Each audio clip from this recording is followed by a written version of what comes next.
Hello, wonderful people. Welcome to Journey with Joy Radio.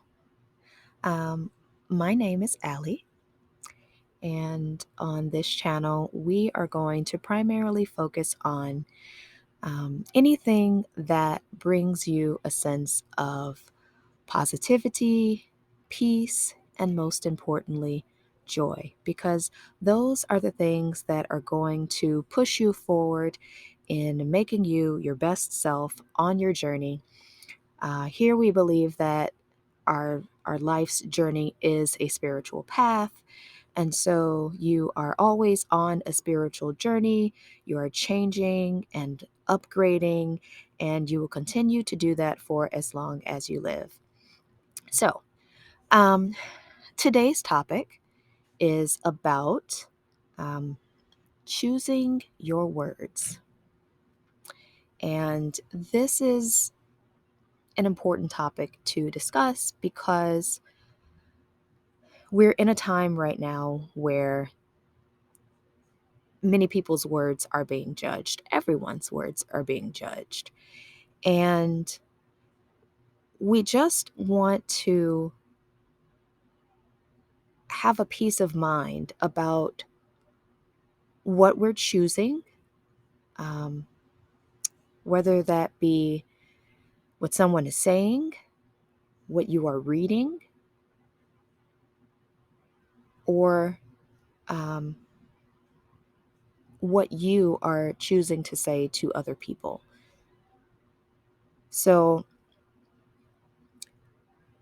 I want to first have you think about a scenario where maybe you went into a restaurant or you were waiting in line at the store and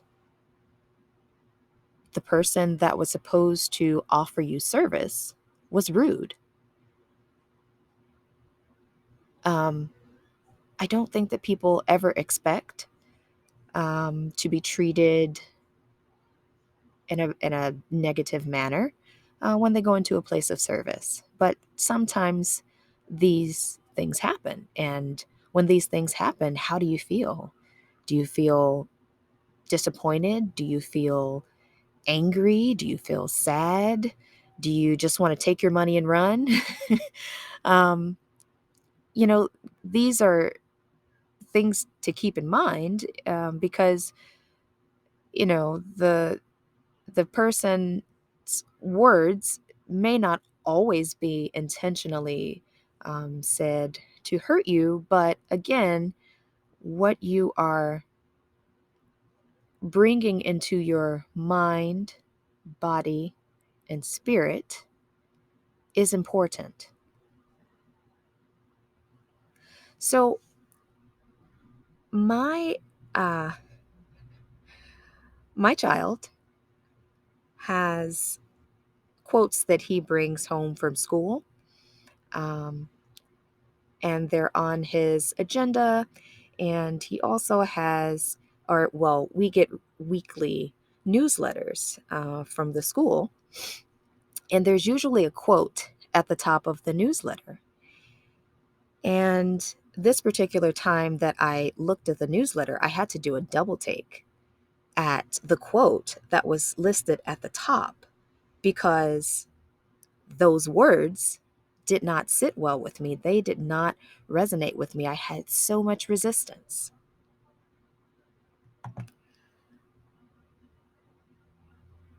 I think most people that I know um, typically choose a quote or phrase or a meme for inspiration or as a mantra, that they kind of adopt into their lives. And so this particular quote is probably very popular. I'm sure, many of you have heard it or read it or seen it. But for me, the quote was wrong. So the quote is: respect is not given, it is earned.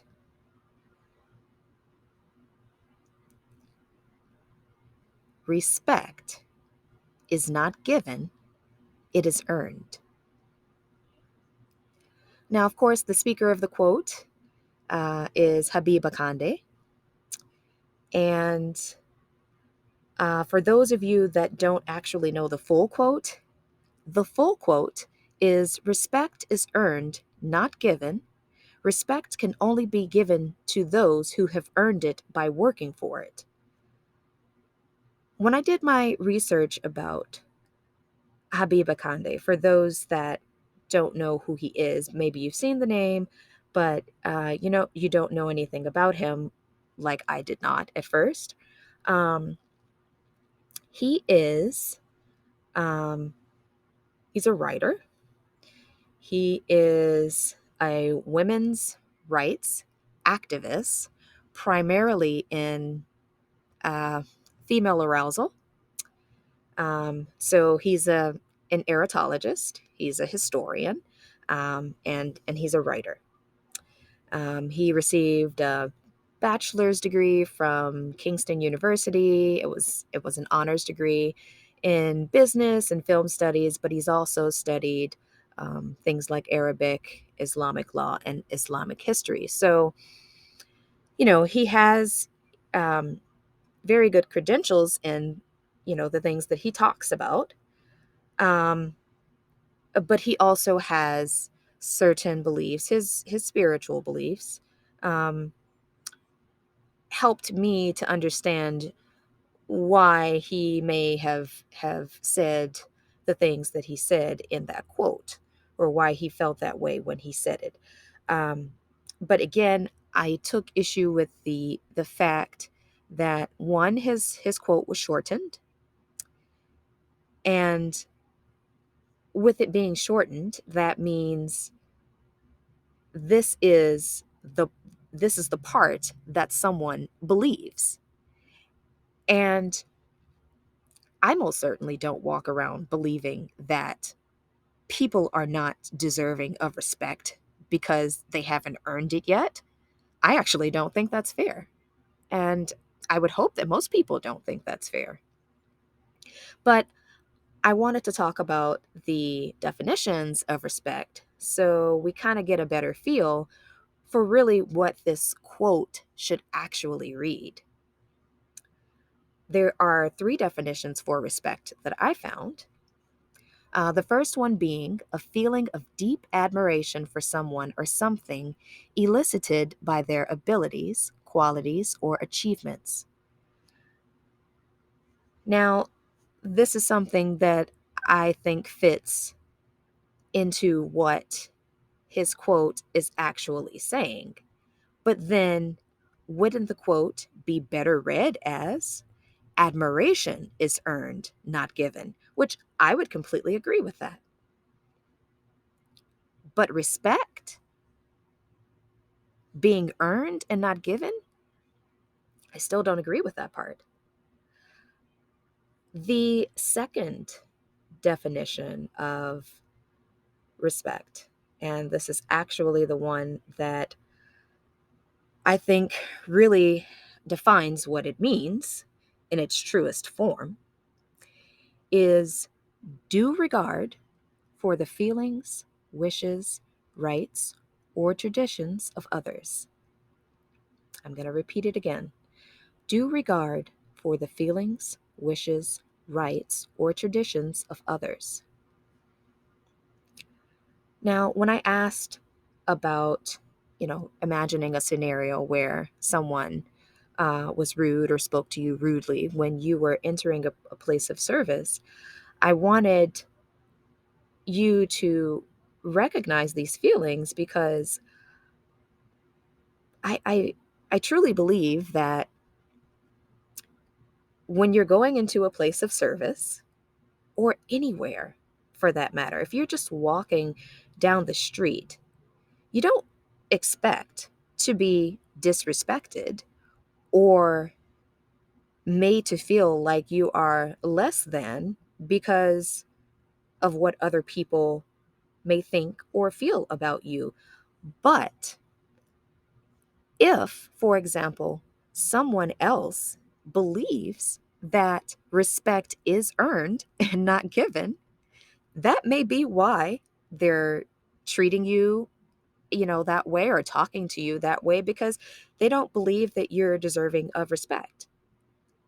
But that is incorrect, because respect is due regard. And I'll clarify the word due for those who aren't aware. Due means what is owed, expected, or of proper quality. Owed, expected, or of proper quality. So people owe you the proper regard for your feelings, wishes, rights, and traditions. People aren't giving that, but it is actually owed to every single person.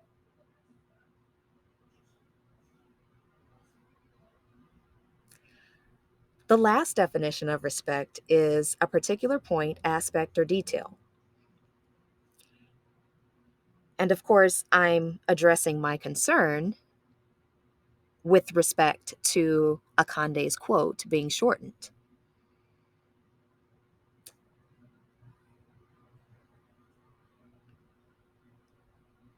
I think people have just gotten into the habit of judging other people so much that they forget that we're actually supposed to respect other people.